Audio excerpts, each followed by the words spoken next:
할렐루야. 할렐루야. 자, 사망자를 사명자로 부르시는 주의 은혜, 사망자를 사명자로 부르시는 주의 은혜라는 제목으로 하나님 말씀 전하겠습니다.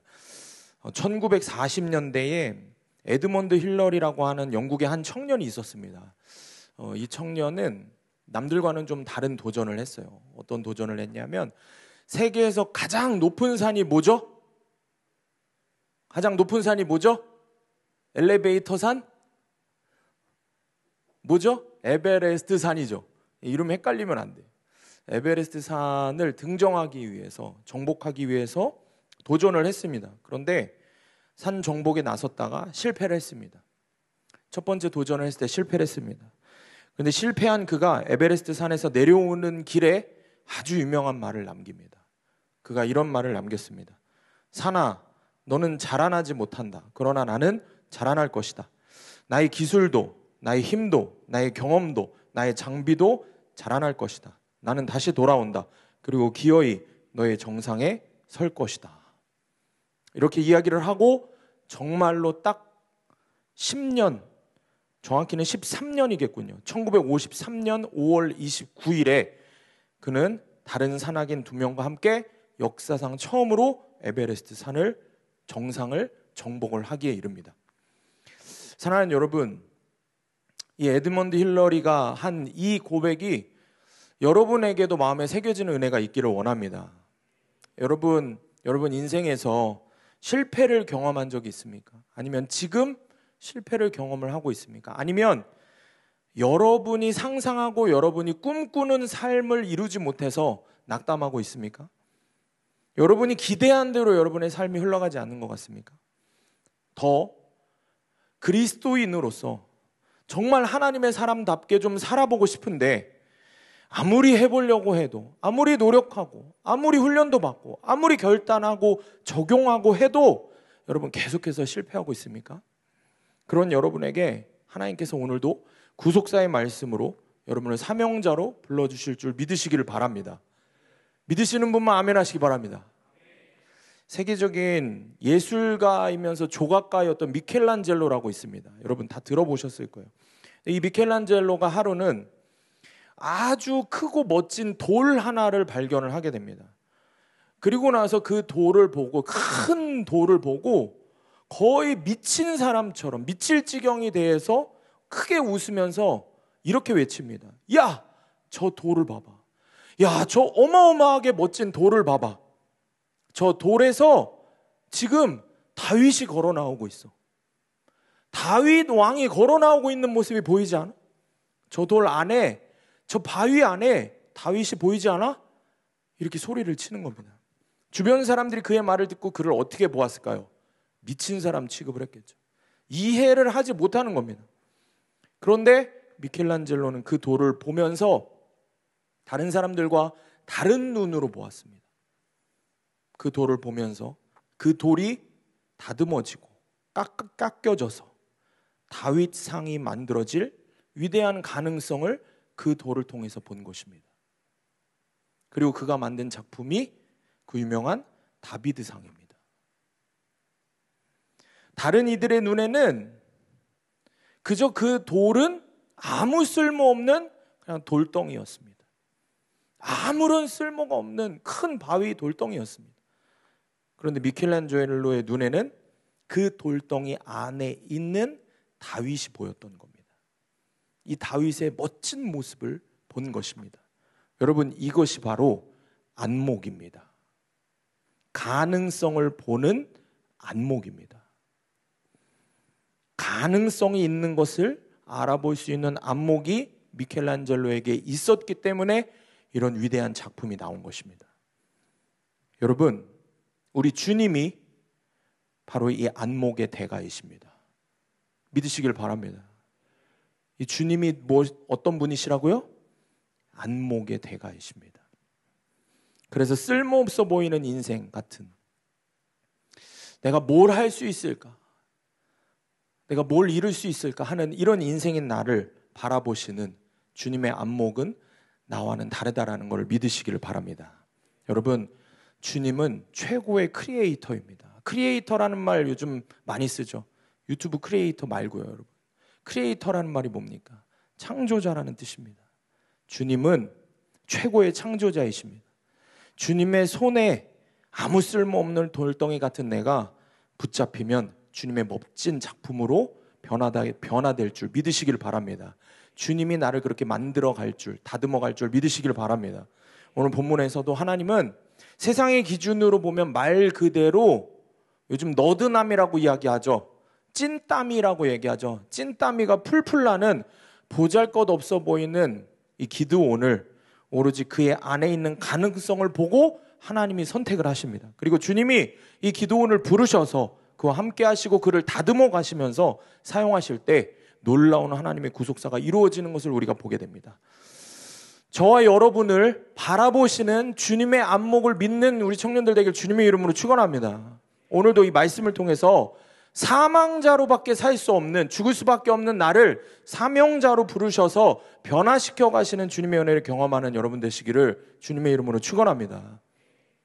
오늘 본문의 배경은 하나님께서 사사 기드온을 부르시는 장면입니다. 여러분 사사가 뭔지 아세요? 사사 쉽게 얘기해서 지도자입니다. 왕이기도 하고 왕의 역할을 하기도 하고 장군의 역할을 하기도 하고 재판장의 역할을 하기도 하고 선지자의 역할을 하기도 합니다. 이것이 사사입니다. 사사 기드온을 부르신 유명한 이야기입니다. 우리가 앞으로 며칠 동안 이 사사 기드온에 대해서 큐티를 할 텐데 기드온을 잘 모르는 청년들이 있을 것 같아서 좀 간단하게 설명을 해드릴게요. 당시에 이스라엘은 미디안이라고 하는 이방 나라의 압제를 받고 있었던 상황입니다. 엄청나게 미디안이 공격을 하고 못살게 굴던 시기였어요. 그래서 하나님께서 사사 기드온을 세우셔서 전쟁을 하게 하십니다. 미디안과 전쟁을 하게 하십니다. 이스라엘의 사사로 누구를 세웠다고요? 누구를 세웠다고? 벌써부터 졸면 어떻게? 시작인데 벌써부터 눈 감고 있으면 어떻게? 누구를 세웠다고요? 눈 감고 자고 있으면 이렇게 세울 거예요. 이렇게 세울 거예요. 지금 눈 뜨세요. 눈 뜨세요. 지금 자고 있어서 아예 못 죽여. 옆에 자고 있잖아. 빨리 깨워. 자고 있잖아. 눈 뜨고 지금 전혀 못 들었어. 내가 계속 얘기했는데 들어야지. 이제 시작인데 벌써 자면 어떡해. 얼마나 피곤했으면 벌써 자. 누구에게 했다고? 누구를 세우셨다고요? 하나님이? 누구를 세우셨다고요? 기드온을 세우셨다고요. 기드온을 사사로 세우셨습니다. 기드온으로 사사를 세우셔서 전쟁을 하게 하세요. 근데 문제는 뭐예요? 전력 차이가 너무 심한 거예요. 전력 차이가 너무 심한 거예요. 미디안의 군대는 13만 명 정도의 군대가 있었고 이스라엘은 고작 해봐야 3만 2천 명 정도의 군인을 갖고 있었어요. 애시당초에 게임이 안 되는 거예요. 그런데 하나님은 3만 2천 명의 이스라엘 군대도 너무 많다는 거예요. 13만 대 3만 2천이 붙는 것도 지금 말이 안 되는데 3만 2천이 뭐라고 그러셨다고요? 너무 많다고. 줄이라는 거예요. 줄여서 나가라고 기드온에게 말씀하세요. 그래서 결국에 기드온이 몇 명 데리고 나가죠? 300명. 300만이 아니에요. 300명을 데리고 나가요. 누구하고? 상대 미디안은 몇 만이라고? 13만. 13만 대 몇? 300. 말이 돼요, 안 돼요? 말이 안 되는 싸움이에요. 미친 짓이에요. 근데 이 미친 전투에서 누가 이겨요? 기드온과 300명의 용사가 이깁니다.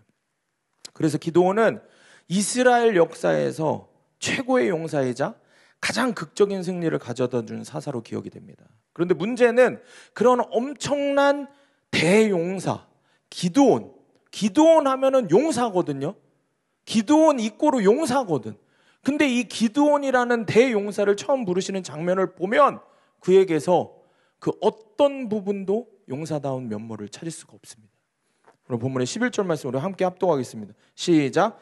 여호와의 사자가 아비에셀 사람 요아스에게 속한 오브라에 이르러 상수리 나무 아래에 앉으니라.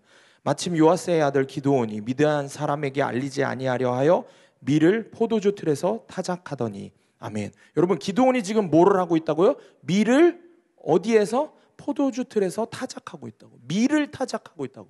먹을 곡식 밀을 타작을 하고 있어요. 근데 밀을 타작하려면 밀을 타작하는 데서 해야 되는데 지금 어디서 하고 있었다고요? 포도주 틀에서 타작을 하고 있다고 얘기를 합니다. 왜 포도주 틀에서 지금 타작을 하고 있어요? 왜? 말씀에서 앞절에 앞부분에 앞구에 뭐라고 돼 있죠? 미디안 사람에게 뭐 하려고? 알리지 아니하려고. 그러니까 미디안의 압제 아래에 있던 이스라엘이기 때문에 괜히 그들에게 들키면 해코지 당할 일들이 많으니까 겁이 나서 상대적으로 조용한 포도주 틀에서 밀을 타작하고 있는 겁니다. 히브리어로 살펴보면 이 타작하다라고 번역된 동사가, 타작하다라고 하는 이 동사가 하바트라는 단어입니다. 하바트라는 단어가 쓰였는데 이 하바트라는 단어는 밀을 타작하는 데 쓰는 동사가 아닙니다. 이 하바트라는 단어는 보통 과일을 딸 때 쓰는 동사예요. 과일을 딸 때 어떻게 그냥 작대기 같은 걸로 나무를 툭툭 치거나 발로 툭툭 치는 그 정도의 것을, 행동을 하는 것을 하바트라는 표현을 씁니다. 밀을 막 쳐서 밀을 타작하는 그것과는 전혀 다른 상황인 거예요. 그러니까 밀을 타작하려면 힘있게 타작을 해야 되는데, 그러면 소리가 크게 나니까 포도주 틀에서 어떻게 해요? 조용히 몰래 과일을 따듯이 조용히 툭툭툭툭툭툭툭툭툭툭툭툭툭툭. 다른 표현을 보면, 다른 사전을 보면 떨다라는 표현이 있거든요. 뭐예요? 나무를 우리가 어떻게 해요? 과일을 할 때 흔들잖아요. 그러니까 그렇게 조용히 흔들고 그런 소리를 내는 거예요. 밀을 타작하면서 툭툭툭툭툭툭툭. 이게 지금 기드온의 모습인 거예요. 기드온의 원래, 기드온 이꼬로 뭐라고요? 원래 용사. 기드온은 대용사, 용사 중에 용사라고 불리는 사람인데 지금 기드온의 모습은 어때요? 말 그대로 겁쟁이의 모습인 거예요. 11절 시작을 보면 뭐라고 되어 있냐? 여호와의 사자가 라고 얘기합니다. 이렇게 말씀을 시작해요. 기드온을 부르시는 첫 장면, 첫 구절이 뭐예요? 여호와의 사자가, 여호와의 사자가 말씀을 시작하는 거예요. 여호와의 사자가, 하나님의 사자가 누구 앞에 지금 떡하니 나타났냐? 기드온 앞에 떡하니 나타난 거예요. 근데 기드온은 알아채요? 못 알아채요? 못 알아채요. 그리고 뭘 하고 있어요? 타작을 하는데 어디에다가 밀을 타작해요? 포도주 틀에다가 타작해요. 소심하게 이러고 타작하고 있는 거예요. 내 앞에 누가 있는데 하나님의 사자가 나타났는데. 이게 겁쟁이 기드온의 모습인 거예요. 지금 기드온의 모습인 거예요. 하나님 사자가 나타나는데 뭐만 하고 있어요? 자기 할 일만. 정확히는 자기 먹고 살 궁리하면서 겁쟁이의 모습으로. 이게 지금 비참한 기드온의 모습인 거예요.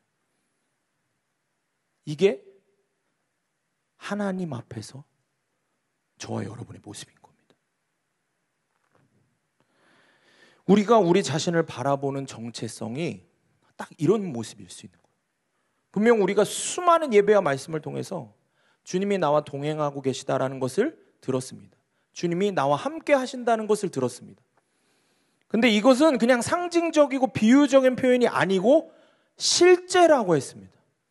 그런데 그렇게 주님이 나와 동행하고 계심에도 불구하고 내가 주님을 바라보는 눈이 열리지 않아서 여전히 세상에서 먹고 살 궁리만 하는 겁니다. 하나님 눈치는 보지 않아도 세상 눈치만 보는 거예요. 그러니까 어떻게 해요? 술자리에 가서도 하나님 눈치를 봐요? 세상 눈치 봐요? 세상 눈치 봐요. 이거에서 술 안 먹으면 내가 이 사람들한테 도태될까 봐, 왕따 당할까 봐. 우리 젊은 청년들이 가장 걱정하는 게 그거잖아요. 왕따 당할까 봐, 소외당할까 봐. 하나님 내 앞에 계셔도 그런 거 상관없는 거예요. 일단 눈앞에 보이는 세상이 두려운 거예요. 세상 눈치만 열심히 보면서 사는 거예요. 그러니까 당장 내 눈앞에 생긴 어려움 때문에 그런 것들이 두려워서 믿음을 고백해요? 못해요? 못해요. 믿음을 고백 못해요.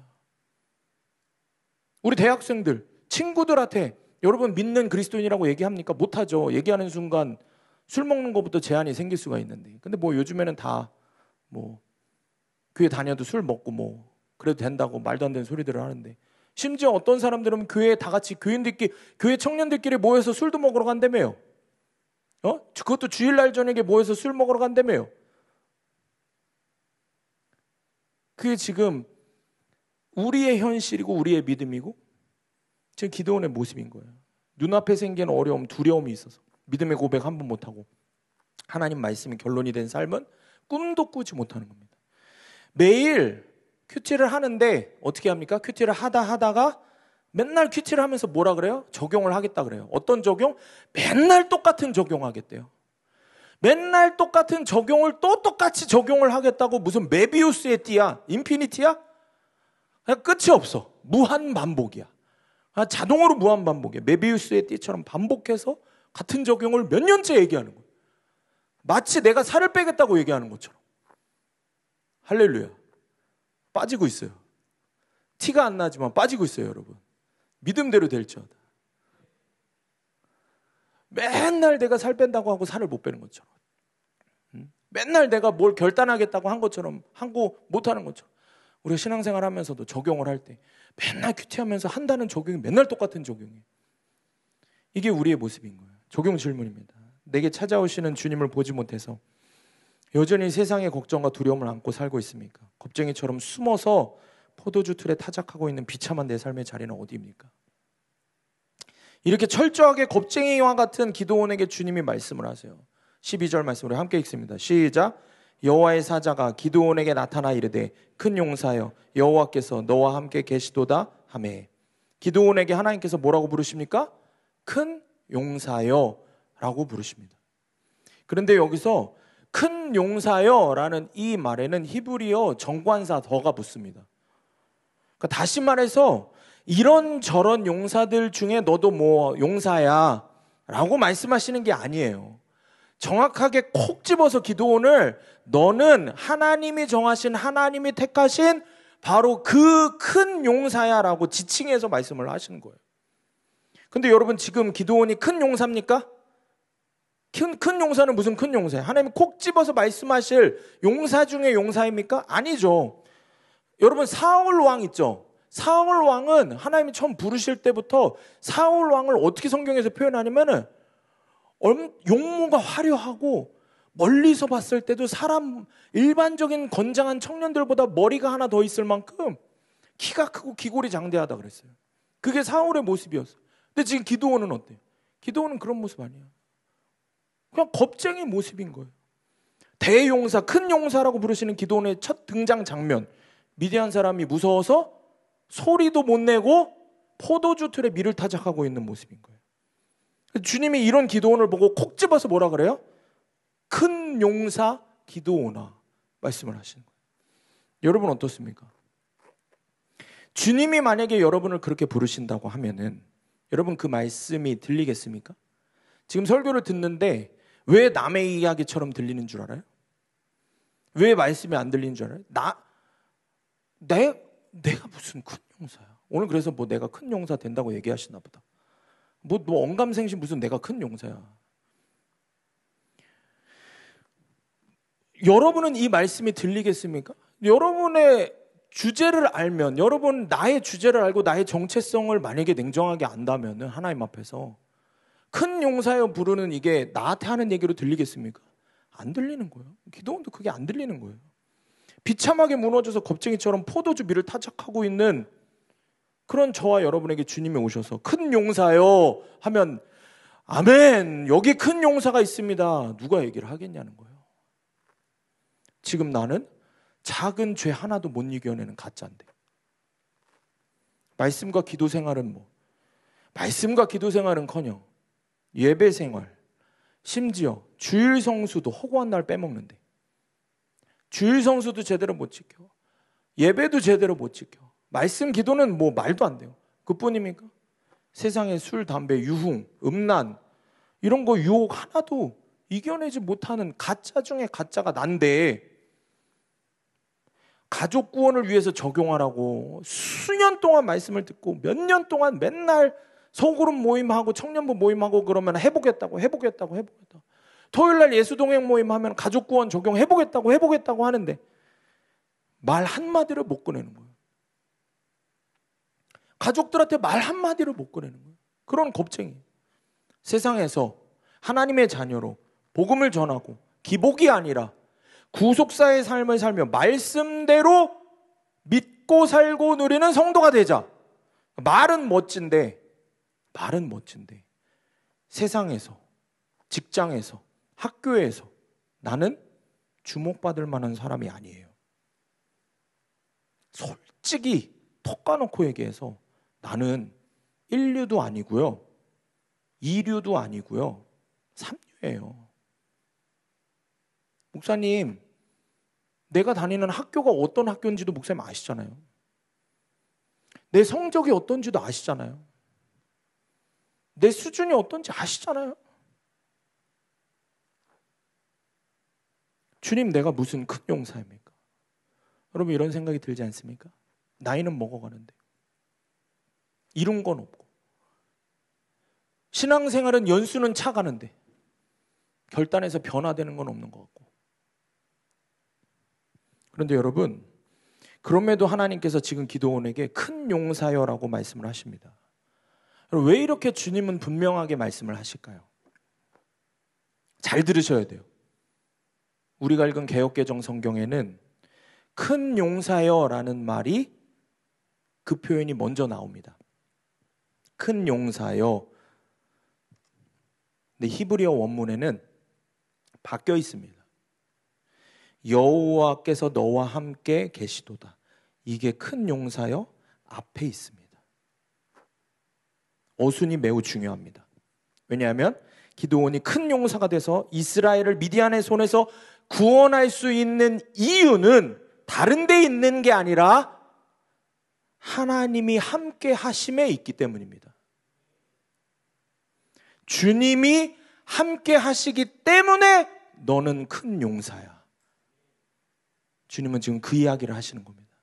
나의 어떠함이 중요한 게 아니라 나에게 말씀하신 누구로 인해? 주님으로 인해.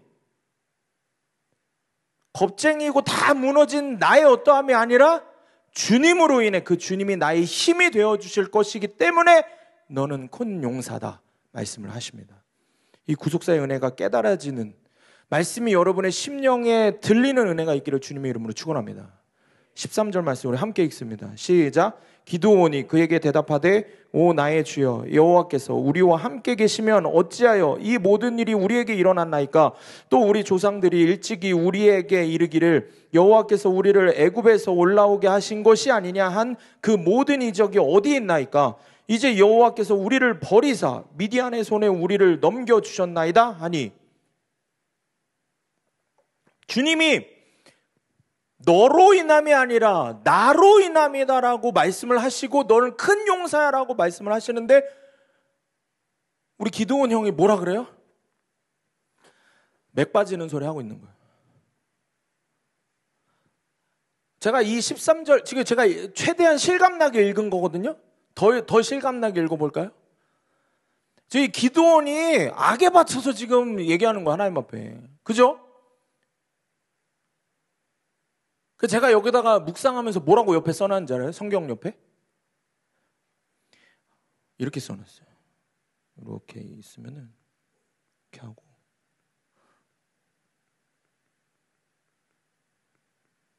이렇게 써놨어요. 찐따. 야, 이거 진짜 찐따구나 얘. 찐따미가 풀풀 나는 거예요.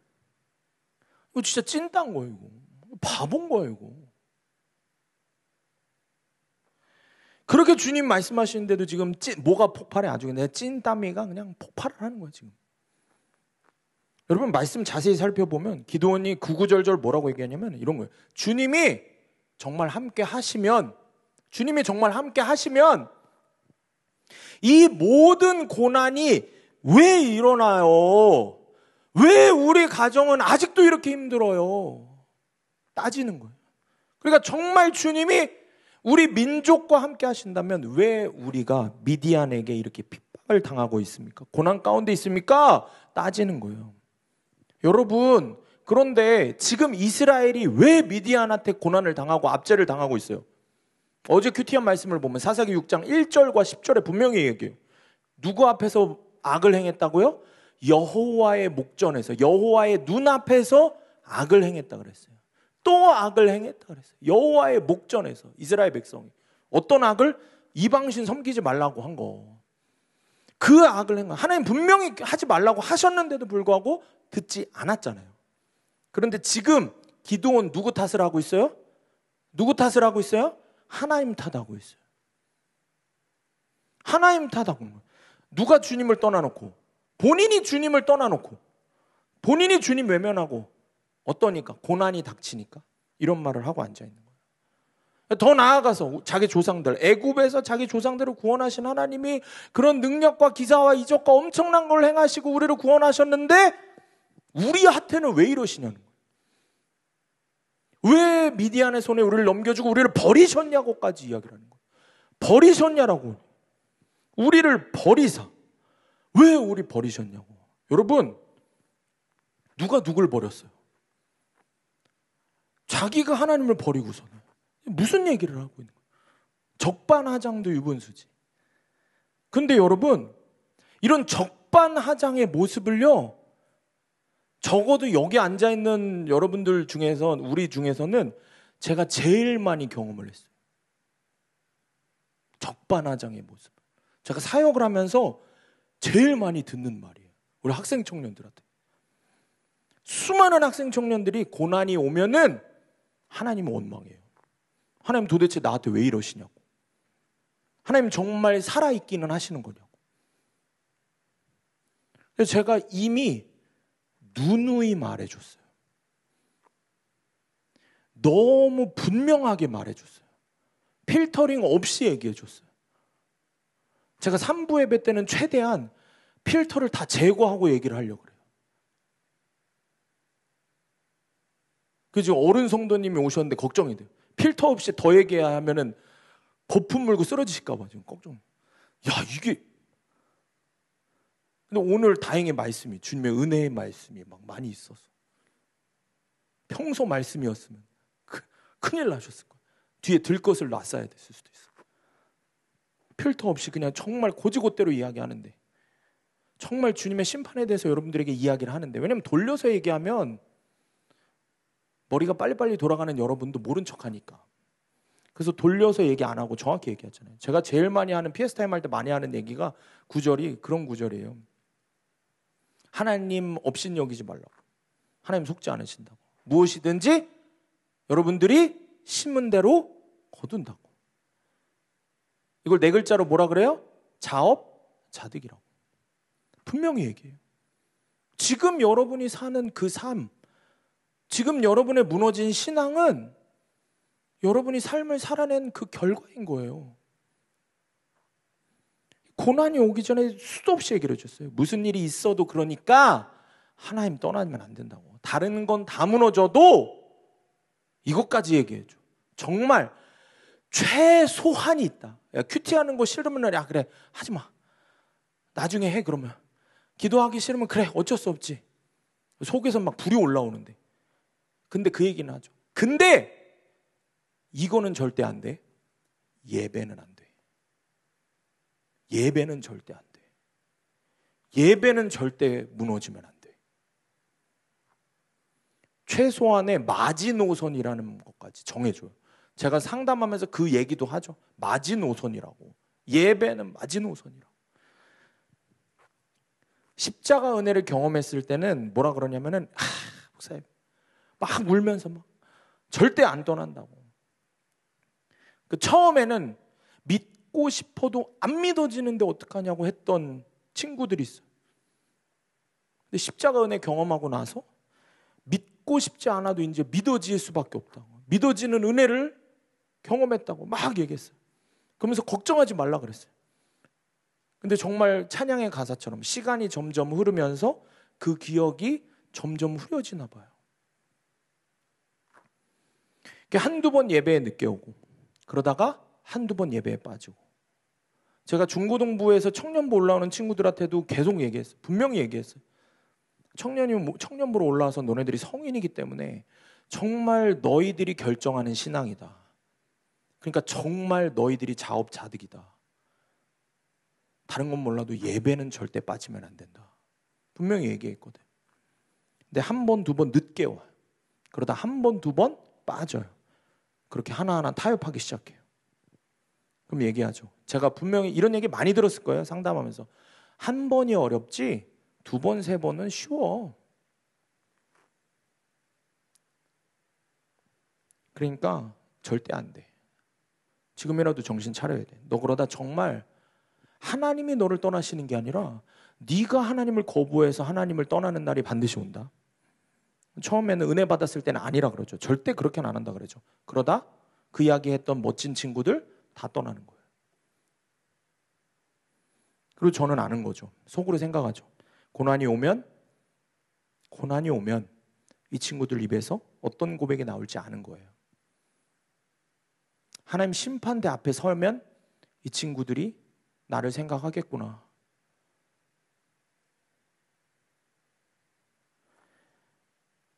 어떤 고백이 나올지 아는 거예요. 정말 지금 기도원과 같은 정확히 이 말을 할 거예요. 하나님 탓을 할 거예요. 정말 십자가 처음 만났을 때는 그 은혜가 너무 귀해서 막 방언받고 막 은혜 경험하고 막 눈물 콧물 흘리면서 결단하고 그럴 때는 하나님 앞에 그렇게 별의 별 약속을 다 하고 결단을 다 해놓고서는 화장실 들어갈 때랑 나올 때가 완전히 다른 모습, 수도 없이 보는 거예요. 적반하장의 모습을 얼마나 많이 보는지 모릅니다. 적용 질문입니다. 죄로 인해 죽어가는 사망자였던 내게 먼저 찾아오셔서 은혜를 주신 주님을 만난 적이 있습니까? 그런데 지금은 왜 주님 버렸습니까? 그리고 왜 원망까지 하고 있습니까? 이런 기도원에게 하나님이 다시 한번 구속사의 말씀을 허락하십니다. 14절 말씀. 여호와께서 그를 향하여 이르시되 너는 가서 이 너의 힘으로 이스라엘을 미디안의 손에서 구원하라. 내가 너를 보낸 것이 아니냐 하시니라. 내가 너를 보낸 것이다. 너는 가서 이 너의 힘, 그게 뭐냐? 이 너의 힘은 하나님이 함께 하시는 그 힘을 이야기하는 거예요. 그 힘으로 미디안의 손에서 이스라엘을 구원하라. 명령하시는 거예요. 그런데 15절에서 주님 14절에서 이렇게 말씀하시는데 15절에서 또 뭐라 그러냐? 기도원이 그러나 기도원이 그에게 대답하되 오 주여 내가 무엇으로 이스라엘을 구원하리까? 보소서 나의 집은 므낫세 중에 극히 약하고 나는 내 아버지 집에서도 가장 작은 자니이다. 이제 뭐 하는 거예요? 자기 신세 한탄하는 거예요. 자기 상황과 환경 탓하고 있는 거예요. 나는 가진 것도 없고 능력도 없고 우리 집 배경은 잘난 거 하나 없는데 제가 뭘 할 수 있겠습니까? 말 그대로 지금 숨이 턱턱 막히는 소리만 골라서 하고 있는 거예요. 그런데 여러분, 이런 기도원의 모습이 저와 여러분의 모습과 참 닮아 있지 않습니까? 하나님 구속사 말씀 앞에서 반응하는 모습이 찐땀이 겁쟁이 죄된 모습이 풀풀 나는 이 기도원의 모습이 이 스텝이 정말 딱 저와 여러분의 모습 아닙니까? 그리스도인이라고 하지만 겁쟁이로 포도주 틀에서 미리나 타작하고 있는 모습, 세상에서 가정에서 그리스도인다운 모습 한번 보여주지 못한 게 내 모습이에요. 그런 나를 사랑하셔서 주님이 계속해서 구속사의 말씀으로 찾아오시지만 나는 은혜를 받으면 딱 그때뿐인 거예요. 언제 그랬냐는 듯이 그렇게 쉽게 주님 외면하고 주님 버리고 세상으로 죄악으로 떠납니다. 기도원이 하나님 왜 우리를 버리셨나이까라는 이 표현이 정말 거울 치료가 될 만한 표현인 거예요. 우리가 하나님을 딱 그렇게 버린 거예요. 죄악으로 떠난 거예요. 그렇게 평생 하는 게 뭐만 해요? 그러니까 남 탓만 하는 거예요. 신세 한탄하는 거예요. 하나님 탓하는 거예요. 그 주님이 찾아오시고 또 찾아오셔도 한다는 소리가 지금 말씀처럼 신세 한탄하고, 하나님이 여러분을 사용하신다고 부르셔도 여러분 하나님 앞에서 쉽게 아멘을 못하는 거예요. 지금 얘기를 해도, 이런 얘기를 계속 반복해서 해도 주님이 여러분을 사용하십니다, 주님이 여러분과 함께 하십니다 해도 아멘이 안 되는 거예요. 쉽게 아멘이 안 되는 거야. 내가 그렇게 거칠게 여러분들에게 얘기할 필요가 없어요. 원래 제목을 뭘로 하려고 했냐면은, 설교 제목을 내 주제를 알 때 주님밖에 답이 없다는 걸 알 수 있다. 이게 원래 설교 제목이었어요. 근데 쓰다 보니까 그렇게 할 필요가 없는 거예요. 저도 여러분도 우리 주제를 알아요. 지금 겉으로 지금 아닌 척하고 거룩하게 우리가 다 앉아있고 나도 거룩한 척 양복 입고 지금 앞에서 설교하고 있지만 우리가 알아요. 우리가 주제가 어떤지. 우리가 얼마나 죄 하나도 이겨내지 못하는지 알아요. 여러분 소그룹 모임할 때 그러니까 그만 가면 쓰세요. 예배 끝나고 청년부 소그룹 모임할 때 괜히 있는 척하지 마세요. 다 알아요. 서로가 다 자기 주제를 알기 때문에 자기 객관화가 자기 죄를 아는 구속사 말씀 하도 들어서 알아요. 혼자 아닌 척하지 마세요. 더 바보 같은 거예요. 차라리 용기 있게 자기 죄를 고백하고 아는 척하는 게 멋진 거죠. 근데 우리는 어때요? 아멘 못해요. 지금 딱 기도원 같아요. 아멘 못해요. 다 남 얘기예요. 지금 이렇게까지 얘기하셔도 남 얘기인 거예요. 다. 왜? 우리가 찐따미가 풀풀 나는 너드남들이니까. 우리가 믿음의 찐따, 믿음의 너드남들 아닙니까? 그게 우리 모습이니까. 사망자인 우리에게 주의 은혜로 사명을 다시 허락하셔도 우리가 아멘을 못해요. 기도원과 같은 이야기를 하는 거예요. 사명자가 아니라 사망자의 삶을 사는 비참한 우리의 모습인 겁니다. 깨달아지는 은혜가 있기를 축복합니다. 점점 우리 공동체에 많은 학생 청년들이 주님 만나고 그 은혜에 반응하면서 변화되기 위해서 제자훈련도 받고, 제자훈련도 좀 빡셉니까? 예? 진짜 목사님하고 했던 제자훈련 하는 팀들 중에 진짜 빡세게 했던 친구들 4개월, 3개월 반 동안 성경 통독해, 매일 기도 1시간씩 시켜, 암송시켜, 적용 계속 시켜. 그랬더니 가장 최근에 했던 제자훈련 때는 매주 나의 복음 몇 번 했어? 12번 했어? 나의 복음 계속 시켜. 나의 복음 제대로 안 하면은 밤을 샐 태세로 목사님 앉아있어. 잡아먹으려고. 그렇게 제자훈련했어. 그래 제자훈련 끝나고 났더니 밴드 훈련하는 거야. 밴드 훈련한다고 하니까 도망도 갔어. 그래서 어디 갔어? 주님. 그 녀석 생각만 하면 눈물이 아플거려. 밴드 훈련하고 있어. 밴드 훈련은 뭐야? 그 알면 아마 다 그 안 받는 친구들이 도망갈 것 같아서 밴드 훈련하는 건 얘기 안 하겠어요. 정해진 시간에 기도해야 돼. 말씀 봐야 돼. 녹취해야 돼. 매일 그거 해야 돼. 매일 말씀 앞에 서야 돼. 매일 그거 드러내야 돼. 동행일기에 일거수일투족 다 써야 돼. 그런 이런저런 씨름을 해보는 거예요. 근데 안타까운 건 뭐냐면은 제가 요즘 많이 이제 동행일기에 이제 그런 이야기들을 지적을 하는데 잘 들어야 돼요. 해봅니다라는 표현 잘 쓰는 친구들이 있어요. 해봅니다. 앞에 있는 청년 해봅니다. 잘 모르겠으면 본인이 예수동행일기 쓴 거에 해봅니다로 검색해봐. 어제 그 한 청년이 거울치료가 당해갖고 본인이 슬그머니 해봅니다 해보더니 혼자 킥킥대고 웃더라고. 그러면서 뭐라 하냐면 목사님 되게 많아요. 자기가 쓴 거 해봅니다 되게 많아요. 혼내고 있는데 좋다고 웃고 있어. 용기가 있는 친구거든.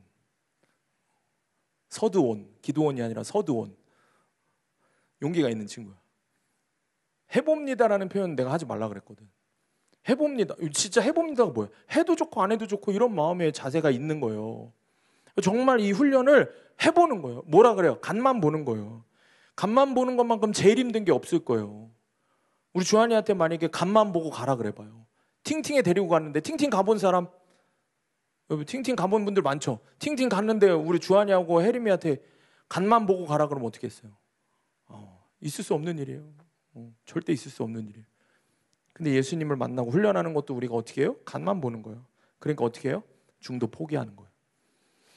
여러분, 어쩌면 오늘 기도원의 지금 이 모습, 용사 기도원이 아니라 정말 찐땀이가 풀풀 나는 기도원의 이 모습, 바로 영혼이 다 죽어있는 사망자로 살고 있는 이 기도원의 모습이, 사망자로 살고 있는 기도원의 모습이 너무 친근한 우리의 모습인 거예요. 사명자는 모르겠는 거예요. 사망자가 난 거예요. 이게 너무 친근한 거예요. 그런데 주님이 다시 기도원에게 말씀하십니다. 16절 말씀 우리가 한 목소리로 합독하겠습니다. 시작. 여호와께서 그에게 이르시되 내가 반드시 너와 함께 하리니 내가 미디안 사람 치기를 한 사람을 치듯 하리라 하시니라. 여러분, 구속사의 은혜가 깨달아지기를 축복합니다. 자, 지금부터 집중해서 들어야 돼요. 포기하지 않으시는 주님의 이 마음이 지금 계속해서 헛소리를 하고 있는 기도원을 붙잡고 이번에는 반드시 강하게 분명하게 점을 찍으면서 표현하시는 주님의 이 마음이 여러분 심령에 깊숙이 파고드는 은혜가 있기를 주님의 이름으로 축원합니다. 지금까지 기도원이 나는 못해요. 내가 뭘 할 수 있겠어요. 신세한탄해. 주님 원망하면서 못한다 할 때마다 주님은 같은 어조로 또 주님은 반복해서 얘기해요. 기도원은 못한다 싫다 할 때 주님은 같은 어조로 반대해서 계속 말씀하시는 거예요. 주님이 아니 너 할 수 있어. 반드시 할 수 있어. 13만 대 300 미디안 이스라엘 이길 수 있어. 미디안 네가 한 주먹거리로 이길 수 있어. 정말 그렇게 써있죠. 미디안 사람 치기를 뭐라 그래요? 13만 대군을 치기를 뭐라 그래요?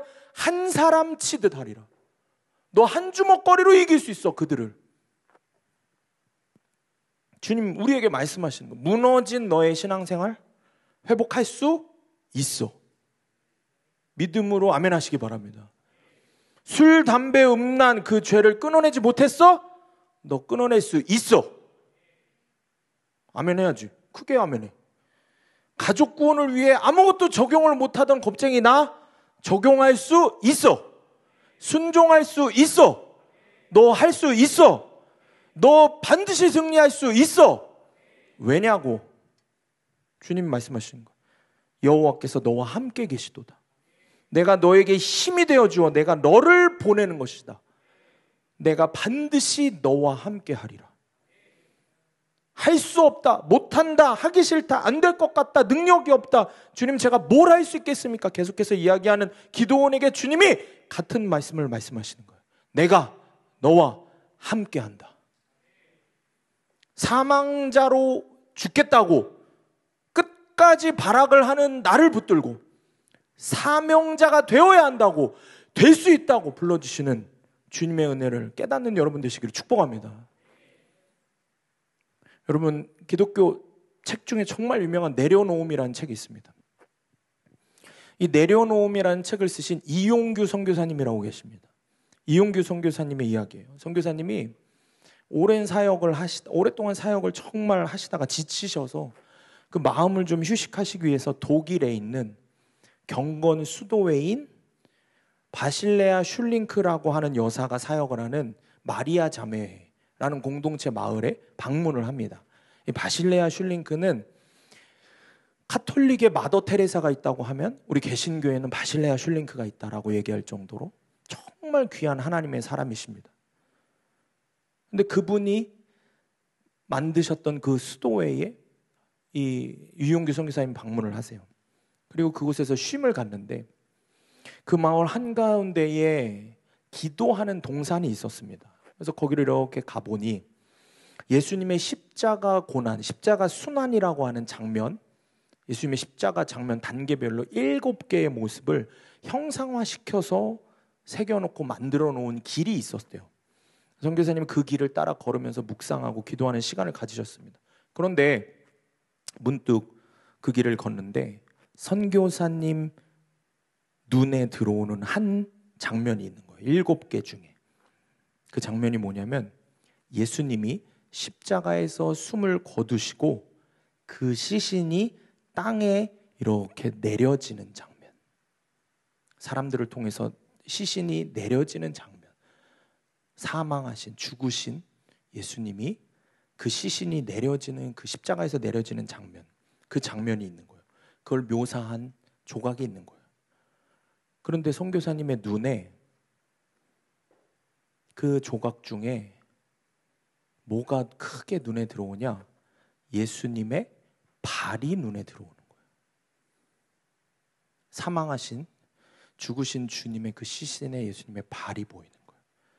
이렇게 발을 보니까 예수님의 발에 십자가의 못자국이 크게 거칠게 도드라져 있다는 겁니다. 그게 눈에 보이는 거예요.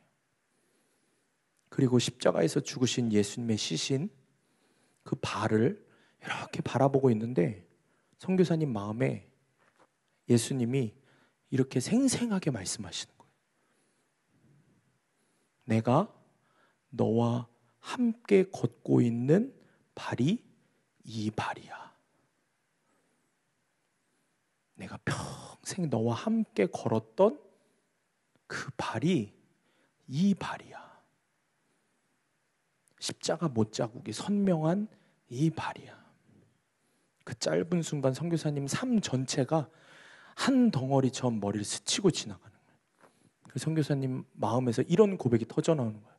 아, 주님이 그 발로 고비마다 나와 함께 걸어주셨군요.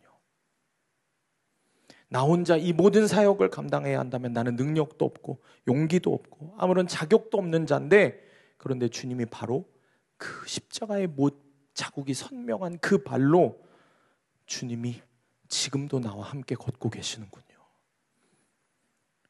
사랑하는 여러분, 주님이 저와 여러분과 함께 하시겠다는 말씀은 바로 십자가에서 죽으신 예수님이 그 발로, 못 박히신 그 발로 나와 함께 걸으시겠다는 말씀입니다. 아무런 희망도 없이 사망자로 살아가던 기드온에게 주님이 찾아오셔서 그 발로 함께 걸으시겠다고 말씀하시는 겁니다. 아무런 능력도 가망도 없는 인생, 사망자 중에 사망자로 살고 있는 나에게도 오늘 주님이 말씀으로 찾아오셔서 그 발로 함께 걷겠다고 말씀하시는 겁니다. 여러분, 사망자를 사명자로 불러주시는 주의 은혜를 깨닫는 여러분 되시길 주님의 이름으로 축원합니다. 적용 질문입니다. 사망자로 혼자 쓸쓸히 인생을 걷고 있는 줄 알았던 내 옆에 못 박히셨던 그 발로 주님이 나와 함께 걷고 계심을 깨닫습니까? 그 주님과 동행하기 위해 어떤 구체적인 적용을 하겠습니까? 17절에서 21절 말씀을 보면은 기드온이 이제 마지막으로 하나님께 표징을 구합니다. 정말 하나님이 나와 함께 계시다면, 정말 나를 큰 용사로 만드셔서 이스라엘 구원하실 거면 표징을 보여달라고 합니다. 그래서 기드온이 예물을 드려요. 무교병을, 염소 새끼 하나를 국을 만들어서 여호와의 사자에게 드리는데 이야기를 합니다. 바위 위에 올려놔라. 국을 위에 부어라. 그랬더니 바위에서 불이 나와서 그것을 다 불살라 버립니다. 하나님이 그 예물을 받으셨다라는 겁니다. 표징을 보여주시는 겁니다. 하나님이 정말 살아계셔서 기드온과 함께 하시다라는 분명한 표징을 보여주시니까 그제서야 기드온의 눈이 열립니다. 22절에 자신이 하나님이 보내신 사자를 지금까지 내가 대면했구나, 지금까지 나에게 그 말씀을 했던 게 하나님의 사자, 하나님이셨구나라는 거를 이제 알겠다고, 이제 주님이 나를 사명자로 부르신 것을 믿을 수 있겠다고 고백을 하는 거예요. 여러분, 주님이 저와 여러분에게도 이런 표징을 보여주실 줄 믿으시기를 바랍니다. 여러분, 그것이 바로 이번 중고청 여름 수련회가 될 것입니다. 이번 중고청 여름 수련회를 통해서 주님이 우리를 대면해서 만나주실 것을 기대하시기를 축복합니다. 사망자로 살고 있는 우리에게 주님 찾아오셔서 표징을 보여주시면서 사명자로 불러주실 것을 믿음으로 기대하는 여러분 되시길 축복합니다. 그래서 이번 수련을 통해서 정말 나와 함께 하시는, 나를 인도하시고 나와 함께 싸우시는 주님을 바라보는 눈이 열리는 저와 여러분이 되길 주님의 이름으로 축원합니다. 말씀을 맺습니다. 22절 말씀 우리 함께 읽습니다. 시작. 기드온이 그가 여호와의 사자인 줄을 알고 이르되 슬프도소이다. 주 여호와여, 내가 여호와의 사자를 대면하여 보았나이다 하니. 기드온은 자신이 지금까지 하나님의 사자를 대면했다는 것을 깨닫게 되니까 두려워 떱니다. 22절에서 슬프도소이다 라고 표현한 이 말씀은 사실은 두려워 떤다는 뜻입니다. 표징으로 불살라버리는, 바위에서 갑자기 불이 나와서 태워버리는 그 표징을 통해서 살아계신 주님이 나와 함께 하셨구나. 겁쟁이며 죄인이었던 자신, 사망자로 살 수밖에 없던 자신, 사명자로 불러주신 은혜를 깨닫게 되니까 이제 뭐가 깨달아지냐? 내가 얼마나 큰 죄인인지가 깨달아지는 거예요. 진짜 하나님을 만나게 되니까 내 죄가 깨달아지는 거예요. 그래서 주님 앞에 두려워 떠는 거예요. 사랑하는 여러분, 여러분 죄가 깨달아지십니까? 여러분의 죄가 인정이 되십니까? 여러분, 수련회를 준비하면서 여러분 기도하셔야 표징을 보게 되는 겁니다. 여러분 기도하셔야 됩니다. 지금 새1회 동안 금식하면서 우리 학생 청년들이 새벽 예수 동행 모임 하고 있습니다. 새벽 기도하고 모여서 함께 예수 동행 모임 하고 있습니다. 말씀 기도하고 말씀 나누고 구속사의 말씀을 나누고 합니다. 말씀으로 기도합니다. 구속사의 말씀으로 우리가 함께 하고 기도하고 있는데 이미 지금 회개의 영이 임하고 있어요. 믿으신 분만 아멘 하시기 바랍니다. 시간이 안 돼도 시간을 내서 여러분 나오세요. 한 번이라도 나오세요. 정말 내가 수련회 가운데 하나님의 은혜를 맛보기를 원한다, 정말 표징을 보기 원한다, 나오셔야 돼요. 나오셔서 우리의 죄들이 말씀을 통해서 적나라하게 드러나고 있는 그 주님의 표징을 봐야 돼요. 성령님이 그 표징들로 주의 말씀으로 하나하나 우리의 죄를 보여주시는 은혜, 회개가 터져나오는 분명한 표징을 보여주고 계십니다. 그래서 많은 학생 청년들이 이미 주의 말씀 앞에 두려워서 떨면서 회개를 하고 있어요. 더 회개해야 돼요. 주님이 원하시는 분량만큼 회개해야 돼요. 기드온처럼 두려워 떨며 주님 어찌합니까? 어찌합니까? 제 죄를 어찌합니까? 제가 죽을까 두렵습니다. 두려워 떨며 회개해야 되는 거예요. 내가 주님이 앞에 계셨음에도 불구하고 그런 죄악된 행동과 죄들을 아무렇지도 않게 지으면서 살았다는 것을 주님 앞에 회개해야 되는 거예요. 그때 주님이 찾아오셔서 구속의 은혜를 허락하실 줄 믿으시기를 바랍니다. 23절 말씀 우리가 큰 목소리로 함께 합독하겠습니다. 시작. 여호와께서 그에게 이르시되 너는 안심하라 두려워하지 말라 죽지 아니하리라 하시니라. 아멘. 여러분 잘 이제 집중해서 마지막 결론이 잘 들으셔야 돼요. 자신이 죽을 수밖에 없는 죄인, 완전한 사망자라는 것을 깨닫게 된 기드온에게 주님이 하신 말씀은 뭡니까? 너는 안심하라 두려워하지 말라 죽지 아니하리라 말씀하십니다. 그런데 여러분 여기서 너는 안심하라, 이 말이 히브리어로 뭔지 아십니까? 안심하라 히브리어로 샬롬입니다. 평안, 평강, 평화라는 뜻입니다. 평안하라, 주님이 안심을 시키십니다. 그런데 여러분 구속의 은혜를 받으시길 바랍니다. 성경에서 이 샬롬이라는 이름을 가진 분이 있습니다. 누군지 아십니까? 이사야서 9장 6절 우리 한 목소리로 읽겠습니다. 시작. 이는 한 아기가 우리에게 낳고 한 아들을 우리에게 주신 바 되었는데 그의 어깨에는 정사를 메었고 그의 이름은 기묘자라 모사라 전능하신 하나님이라 영존하시는 아버지라 평강의 왕이라 할 것입니다. 여러분 이게 누구에 대한 예언인지 아십니까?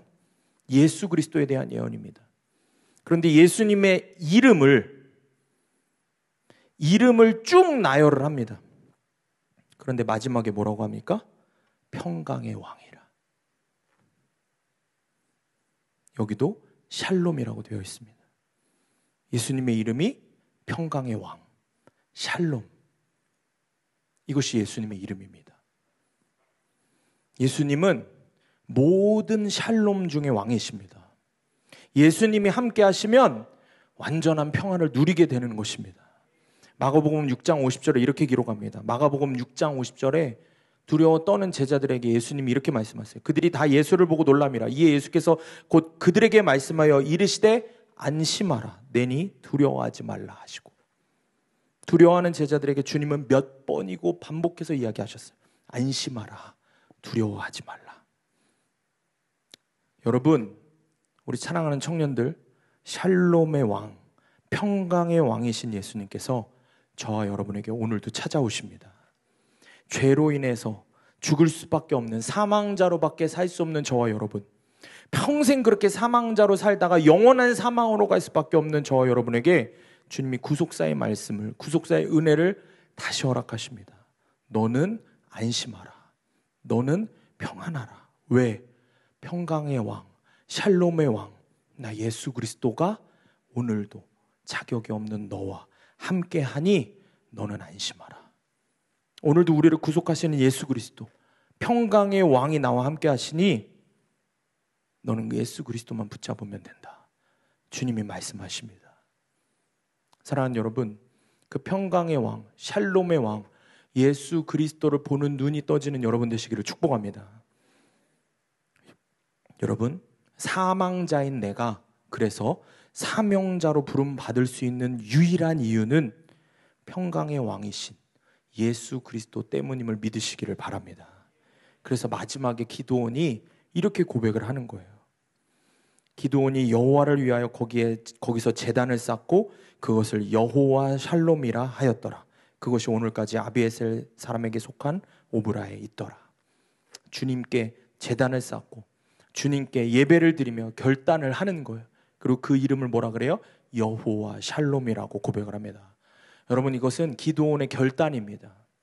사망자였던 자신을 사명자로 불러주신 주의 은혜, 그 주님만이 나의 왕이십니다. 그 주님만이 나에게 평강을 주시는 왕이십니다. 내가 나의 어떠함을 보지 않겠습니다. 찐따 같은, 겁쟁이 같은 나를 보지 않겠습니다. 주님만을 보겠습니다. 나와 함께 하시겠다는 샬롬을 하시는, 샬롬을 나에게 외쳐주시는 그 주님만 의지하겠습니다. 그 주님 안에서 내가 평강을 누리기를 원합니다. 그러면서 주님만이 나의 샬롬이라고, 여호와 샬롬을 외치며 결단하는 것입니다. 사랑하는 여러분, 우리의 입술에도 이 여호와 샬롬의 고백이 담기기를 원합니다.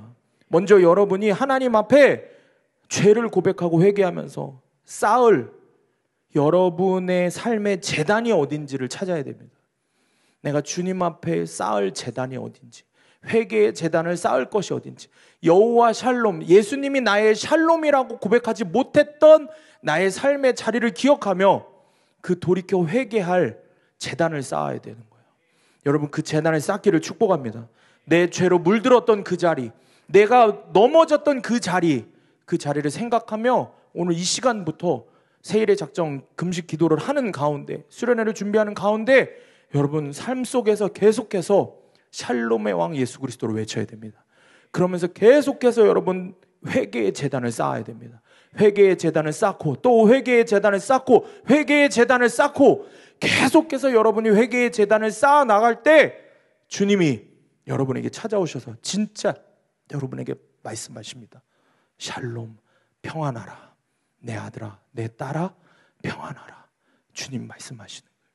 여러분, 주님의 그 음성 하나만 들으면, 그 말씀이 내 안에 새겨지기만 하면, 그 샬롬이 내 안에 분명하게 실제가 되기만 하면 여러분이 기드온과 같은 큰 용사로 살아가게 될 줄 믿습니다. 사망자였던 내가 사명자로 살아가는 주의 은혜를 누리게 되는 여러분 되시기를 주님의 이름으로 축원합니다. 적용 질문입니다.